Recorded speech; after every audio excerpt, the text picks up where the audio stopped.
सर्वार्थ साधिके शरणं के गौरी नारायणी नमोस्तुते। जय श्री राम। साथियों नमस्कार। साथियों, एस्ट्रोलॉजर जे.के. राय के यूट्यूब चैनल पर आपका स्वागत है। साथियों, मैंने अभी पिछले वीडियो में चर्चा किया था योग सुयोग। सुयोग मतलब अच्छे योग। अच्छे योग क्या होगा? दिन नक्षत्र तिथियों को मिलाकर के अच्छे योग बनते हैं, बुरे योग भी बनते हैं।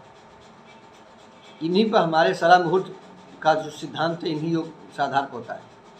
अच्छे भी बनते हैं, बुरे भी बनते हैं। तो मैंने अपने पिछले वीडियो में आपको द्विपुष्कर योग के विषय में वर्ष 2023 में कौन कौन सी तिथियों में, कौन कौन दिनों में, कौन कौन सी तारीखों में द्विपुष्कर योग बने हैं, उसको मैंने आपको चर्चा किया था। इस वीडियो में त्रिपुष्कर योगों के विषय बताऊंगा कि वर्ष 2023 में कौन कौन से जो तिथियां हैं, कौन कौन सी तारीखों को त्रिपुष्कर योग बना है। चूँकि यह संवत के प्रारंभ से ही मुझे बताना चाहिए था, जनवरी से ही बताना चाहिए था, कि मैंने आपको नहीं बताया। इसके लिए आपको क्षमा चाहता हूँ।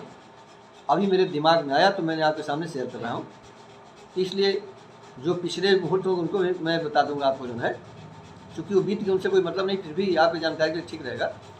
यदि आप हमारे चैनल पर प्रथम बार उपस्थित हुए हैं अथवा हमारे वीडियो पहली बार देख रहे हैं, कृपया हमारे चैनल को सब्सक्राइब कर लें, बगल बेल आइकन घंटी प्रेस कर लें, जिससे आपको नई नई बातें समय से पता चलती रहें, आप उनका लाभ उठाते रहें। तो साथियों, जैसे मैंने चर्चा किया त्रिपुष्कर, त्रि मतलब तिगुना। तो जैसे कि आपको ज़मीन जायदाद खरीदनी है, बड़े पैमाने पर कोई उद्योग धंधा करना है, बड़े वाहन खरीदने हैं, ट्रक की कार खरीदनी है, कार खरीदनी है, मकान खरीदना है, सोने चांदी बड़े आभूषण खरीदने हैं, हीरे जवाहरात खरीदने हैं, मतलब जो बड़ी बड़ी जो कार्रवाई करनी है आपको जो है, इन योगों में आप करेंगे। जैसे कि त्रिपुष्कर का जैसे नाम मैंने लिया, तो त्रिपुष्कर का मतलब होगा 3 गुना। तो यदि आपने उसमें कोई काम किया और सब कुछ सही रहा, तो वह काम तिगुना गति से आगे बढ़ेगा, तिगुना लाभ होगा। लेकिन अगर कहीं चंद्रमा शुद्ध इत्यादि हो गई, कुछ गलती हो गया, तो तिगुना हानि भी होती है। यहाँ तक कि अगर द्विपुष्कर त्रिपुष्कर में किसी की मृत्यु हो जाती है, तो उस मोहल्ले में, उस आसपास के में और मृत्यु होने का संदेह पैदा हो जाता है। तो इसलिए इसमें करना चाहिए कि अगर कोई हानि हो रही है, कोई अशुभ हो रहा है, तो इसकी शांति भी करा देनी चाहिए। स्वस्थ वाचन इत्यादि करके जो है हवन करके नवग्रह शांति करके कर देना चाहिए, जिससे कि कुछ वातावरण शांत हो जाए। तो जैसे मैंने चर्चा किया था त्रिपुष्कर योग करने के लिए, तो साथियों आपने हमारे चैनल को तब सब्सक्राइब नहीं किया, कृपया सब्सक्राइब कर लीजिएगा, जिससे आपको नई नई बातें पता चलती रहें। और आइए आपको बताते हैं कि वर्ष 2023 में कौन कौन से तिथियां, कौन कौन से दिन में त्रिपुष्कर योग बना। तो साथियों, जो समय बीत गया 17 अप्रैल को 4:07 जो भोर में, जो रात में हो 4 से 8 हुआ, और 17 अप्रैल को सूर्योदय तक का जो समय हुआ वो त्रिपुष्कर योग में आएगा। फिर 22 अप्रैल को सूर्योदय से लेकर के और सुबह के 7:50 का जो समय हुआ, ये त्रिपुष्कर योग में आएगा। फिर साथियों उसके बाद आएगा 2 मई को, फिर सूर्योदय से लेकर के और शाम के 7:41 का जो समय होगा, 2 मई को ही यह त्रिपुष्कर योग में गणना की जाएगी। फिर साथियों अब आएंगे 20 जून को। चूँकि इतना समय तो बीत चुके, तीन मुहूर्त तो आप बीत गए। अब नए से आप ध्यान दीजिएगा कि 20 जून को सूर्योदय से लेकर के और दोपहर के 1:08 तक का जो समय होगा, ये त्रिपुष्कर योग का समय होगा। फिर 25 जून को साथियों आएगा, वो 10:11 समय जो प्रातः का होगा। और 26 जून को जब रात को 12 बजने के बाद जो 26 मिनट का जो समय होगा, यह 12:26 तक कह सकते हैं, रात के 12:26 तक का जो समय होगा, ये त्रिपुष्कर योग का समय माना जाएगा। फिर 4 जुलाई को 1:39 तक से लेकर के और 5 जुलाई को सूर्योदय तक का जो समय होगा, यह त्रिपुष्कर योग में माना जाएगा। फिर 28 अगस्त को साथियों 5:15 से 28 अगस्त को ही 5:15 मतलब भोर में 5:15 से लेकर के और सूर्योदय तक, मतलब अल्पकाल के लिए त्रिपुष्कर योग का समय है।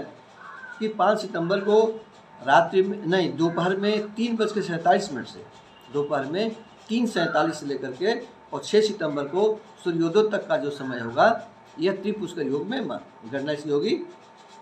फिर 21 अक्टूबर को शाम को 7:54 से लेकर के और 21 अक्टूबर को रात के 9:54 तक सिर्फ 2 घंटे का जो समय है, यह त्रिपुष्कर योग में समय आएगा। फिर 30 अक्टूबर को भोर में 4:42 से लेकर के और 30 अक्टूबर को सूर्योदय तक का जो समय होगा ये त्रिपुष्कर योग में आएगा। फिर साथियों 4 नवंबर को सूर्योदय से लेकर के और 4 नवंबर को लेगी सुबह के 7:37 का जो समय होगा ये त्रिपुष्कर योग में आएगा। फिर साथियों 19 दिसंबर को सूर्योदय से लेकर के और 19 दिसंबर को 1:07 दोपहर तक का जो समय होगा ये त्रिपुष्कर योग में आएगा। फिर उसके बाद 23 दिसंबर को रात्रि के 9:19 से लेकर के और 24 दिसंबर को ही 6:25 तक का भोर का जो समय होगा ये त्रिपुष्कर योग के गणना में आएगा।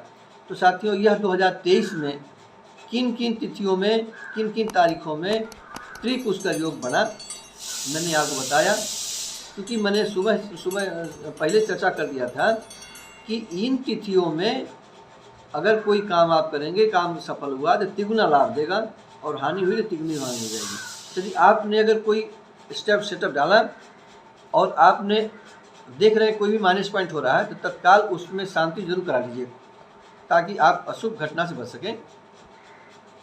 लेकिन यदि आप चंद्रमा सिद्धि इत्यादि देख लेंगे और बल देख लेंगे, क्योंकि लग्न देखना जरूरी होगा। आपके जन्म राशि से जन्म लग्न से जो समय होगा वह देखिए 4, 8, 12 ना हो, 6 ना हो, क्योंकि ये अगर होगा तो नुकसानदायक हो जाएगा। तो विचार करके कोई नया बड़ा काम करेंगे, विचार कर करिएगा। यदि आपको इस विषय में कोई परामर्श की आवश्यकता होगी तो आप हमसे परामर्श ले सकते हैं। आप हमारे फ़ोन नंबर 73 51 52 58 55 7351525855 पर संपर्क करके आप हमसे सवाल कर सकते हैं। आपको अपनी जानकारी के अनुसार जो भी समझ में आएगा, उचित लगेगा, आपको मैं परामर्श दूंगा।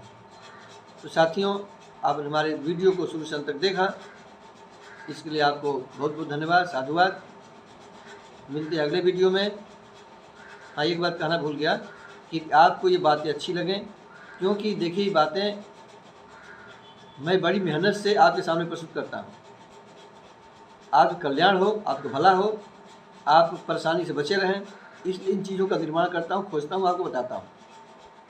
मैं चाहूँगा कि अपने साथियों को भी शेयर करें इसको जो है, ताकि वो लोग भी समय देख करके कोई अच्छा काम करें, क्योंकि साथियों समय ही सब कुछ होता है। समय अनुकूल, समय मेहरबान तो गधा पहलवान, कहते हैं समय मेहरबान तो गधा पहलवान। तो समय अनुकूल है तो सब कुछ ठीक है, समय प्रतिकूल हो गया सब कुछ बेकार हो जाए। इसलिए समय का निर्णय करना बहुत जरूरी है। अशुभ समय को त्याग करके शुभ समय में यदि कोई कार्य करते हैं, कोई सेटअप करते हैं, कोई नया धंधा करते हैं तो उसमें अवश्य सफलता मिलेगी। हाँ, ज़रूर देखिए कि चंद्रमा की शुद्धि देख लीजिए, 4, 8 बार चंद्रमा न हो, और उस कार्य करने से पहले गौरी गणेश की विधिवत पूजन पाठ, वास्तु पूजन, नवग्रह पूजन, इन सब चीज़ों का पूजन करते हुए और अपने गुरुजन हैं, आपके माता पिता हैं, उनके चरणों में दंडवत करते हुए, उनको प्रणाम करते हुए, उनका आशीर्वाद लेते हुए यदि कोई आप शुभ काम करते हैं तो आपको निश्चित रूप से सफलता प्राप्त होगी, इसमें कोई संदेह नहीं है। तो साथियों, मिलते हैं अगले वीडियो में, तब तक के लिए नमस्कार। वीडियो देखने आपको बहुत बहुत धन्यवाद।